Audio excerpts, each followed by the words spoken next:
চা বিস্কিট খাবার পর মনটা খুব হালকা লাগছে। প্রতীতি ভাবল আজ আর ঘুমাবে না, রাত জেগে থাকবে। অনেক বছর পর এই ইচ্ছেটা আবার মাথাচাড়া দিয়ে উঠল। প্রতীতি যখন স্কুল কলেজে পড়তো তখন প্রায়ই এরকমভাবে রাত জেগে থাকতো। সাথে থাকতো ওর ছোট বোন। কিন্তু আজ অনেক বছর পর ইচ্ছেটা আবার নতুন করে জেগেছে। সাথে আর ছোট বোন নেই, সে মারা গিয়েছে।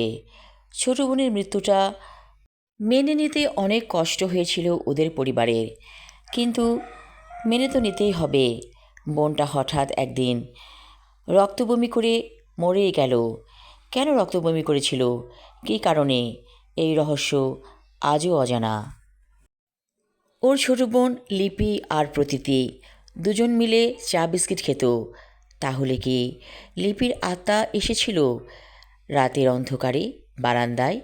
একটু জোরেই বলে বসল প্রতীতি, লিপি তুই কি আশেপাশে আছিস? কোনো উত্তর নেই।